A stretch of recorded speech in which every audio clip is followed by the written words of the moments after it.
एक घने और बड़े जंगल के पास मौजूद एक गांव में रंगैया नामक एक आदमी रहता था। उसका घर उसी जंगल के पास में था। उस घर में वो अपने बीवी और बच्चे के साथ रहता था। रंगैया उसी जंगल में पेड़ों को काटकर उन लकड़ियों को बाजार में बेचकर कमाए हुए पैसों से उसका जीवन चलाता था। ऐसे ही एक दिन लकड़ी काटकर उसको बेचकर आए हुए पैसों को घर ले आता है रंगैया। उसे देख उसकी पत्नी रत्नम्मा ऐसे कहती है, सारी जीवन ऐसे ही काटनी है क्या, लकड़ों को काटते हुए? अब क्या हो गया?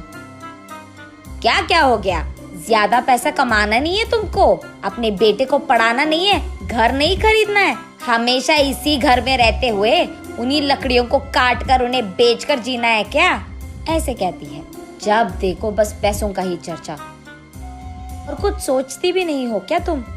हाँ, मुझसे पूछना है कि और कोई सोच नहीं है, पर आपका तो सोच नहीं बदल रहा। इसके बाद रंगैया उसकी बातों को सुन नहीं पाता है, इसलिए वो चुपचाप वहाँ से चले जाता है।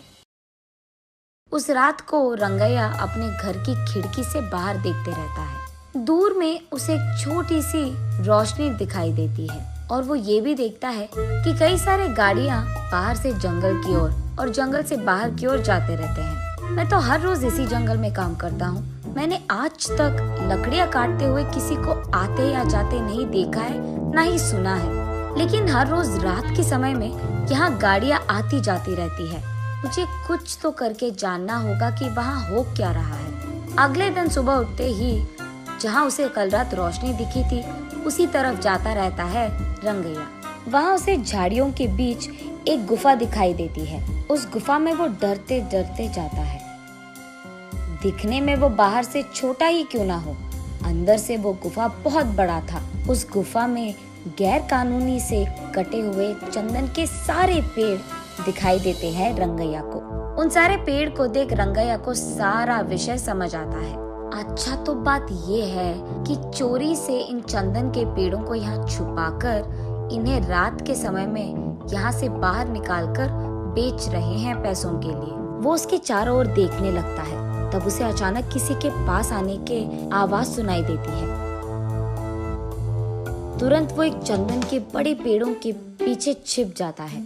कुछ देर बाद घर जाने की कोशिश में वो उठने के लिए सहारा के लिए नीचे मौजूद पत्थर पे हाथ रख के अपने आप को उठाने की कोशिश करता है। बस पत्थर अंदर गिर जाता है और वहाँ एक छोटा सा दरवाजा खुलता है। रंगैया उस द्वार के अंदर मौजूद सीढ़ियों से नीचे गिर जाता है। तब उसे समझ आता है कि ये गुफा उस गुफा के अंदर है। तब वो देखता है कि उस गुफा में कहीं ऊपर से थोड़ी सी रोशनी आ रही थी। चारों ओर अंधेरा था, लेकिन वो रोशनी जिस दिशा में गिर रहा था वहाँ बैंगन का छोटा सा एक पौधा था। उस पे लंबे और बड़े अच्छे बैंगन फूले हुए थे। तब रंगैया सोचता है कि शायद बारिश या हवा के कारण बैंगन का बीज यहाँ गिर गया होता, इसीलिए यहाँ पे बैंगन का पौधा मौजूद है। चलो कोई नहीं, बैंगन तो बहुत अच्छे दिख रहे हैं, आज अगर इन्हें घर ले जाऊंगा तो आज का खाना तो हो जाएगा। ये फैसला करके वो उस पौधे से एक बैंगन को तोड़ता है। बस रंगैया के हाथ में जैसे ही वो बैंगन आता है, वो सोने का बैंगन बन जाता है। रंगैया आश्चर्यचकित होकर दंग रह जाता है। वो उस सोने के बैंगन को अपने हाथों में लेकर उसे जांचने की कोशिश करता है और तुरंत वो सोचता है कि उसी पौधे से एक और बैंगन ले ले, लेकिन उससे पहले ही उस पौधे पे मौजूद सारे बैंगन गायब हो जाते हैं। रंगैया बहुत निराश होता है। चलो कम से कम एक तो बैंगन मिल गया, अगर ये मैं मार्केट में बेचूंगा तो बहुत सारे पैसे मिल जाएंगे, तब मुझे कई दिनों तक कुछ भी काम करने की कोई जरूरत नहीं होगी। ये फैसला करके उस गुफा के सीढ़ियाँ चढ़कर वो बाहर की गुफे की ओर आता है। रंगैया जैसे ही बाहर आता है, वो दरवाजा अपने आप बंद हो जाता है। उस गुफा से बाहर आते ही चोरी चोरी छुपकर वो अपने बीवी के पास जाकर इस सोने के बैंगन को दिखाता है। उस सोने के बैंगन को देख रत्नम्मा तुरंत बेहोश होकर नीचे गिर जाती है। कुछ देर बाद होश आता है। तब रत्नम्मा, बाप रे, सोने का बैंगन कहाँ से लेकर आए आप? ये कहाँ मिला आपको? उससे तुम्हारा क्या मतलब? हमेशा पैसों के पीछे पड़ी रहती है ना। ये लो, ये सोने का बैंगन लो और इससे जो करना है तुम कर लो। अरे पहले आप ये तो बताओ कि ये आप लाए कहाँ से? कहीं आपने कुछ चोरी वोरी तो नहीं किया ना? ऐसे रत्तम्मा एक के बाद एक उसे प्रश्न पूछते ही गई और कोई चारा ना होने के कारण रंगैया जो कुछ भी हुआ रत्तम्मा को बताता है। तो फिर आपको वही रहना था ना, कुछ देर बाद अगर और बैंगन आ गए तो उसको भी लेकर आते। आपकी जल्दबाजी से ना मैं तो मर रही हूँ।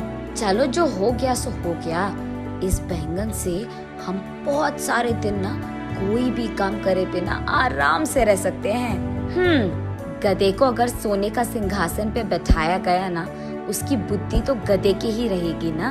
हाँ, अब क्या हो गया? इसका मतलब क्या है? इसी घर में रहते हुए चैन की जिंदगी नहीं चाहिए मुझे। आप 2-3 और सोने के बैंगन लेके आए, तब हम बड़े घर में आराम कर पाएंगे। देख, हमें नहीं पता कि उस पौधे पे वापस सोने के बैंगन आएंगे कि नहीं, और इतना ही नहीं, उस गुफा में जाना बहुत बहुत मुश्किल है और घातक भी। वहाँ चंदन के पेड़ छुपे हैं रत्ना। अगर मैं पकड़ा गया ना, मेरा लाश तक नहीं मिलेगा तुझे। अब इस सब की क्या जरूरत है, जितना है उतने में खुश रहेंगे, कहता है रंगैया। तुम मर्द हो भी? वहाँ के चंदन के पेड़ों के बारे में जाकर पुलिस को बता दो। वहाँ के चोरों को वो खुद लेकर जाएंगे और चंदन पेड़ भी खाली कर देंगे।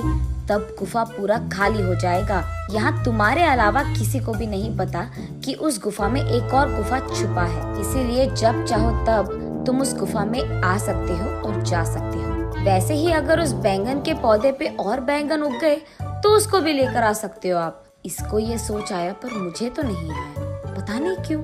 ऐसे रंगैया अपने मन में सोचता है। ठीक है, वो सब मैं देख लूंगा। तुम फिलहाल इस सोने के बैंगन को बाजार लेकर इसे बेचकर पैसे लेकर घर आओ। ये कहकर रंगैया उसके घर से सीधा पुलिस स्टेशन जाता है और गुफा में हो रही गैर कानूनी व्यापार के बारे में उनको बताता है। पुलिस वहाँ आकर सबको गिरफ्तार करते हैं और चंदन के पेड़ों को भी वहाँ से खाली कर देते हैं। अब इस कारण गुफा में डरते हुए जाने की कोई जरूरत नहीं थी रंगैया को।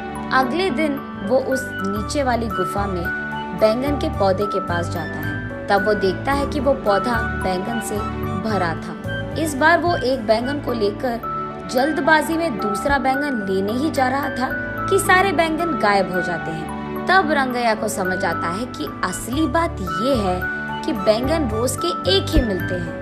ऐसे वो उस दिन के लिए एक सोने का बैंगन लेके घर चले जाता है। तब रत्तम्मा उन सोने के बैंगन को बेचकर आए हुए पैसों से एक बड़ा बंगला खरीदती है। तब से जब भी रंगैया को पैसों की जरूरत थी, वो उस गुफा में जाकर बैंगन लेकर उसे बेचकर आए हुए पैसों से खुशी से रहता था।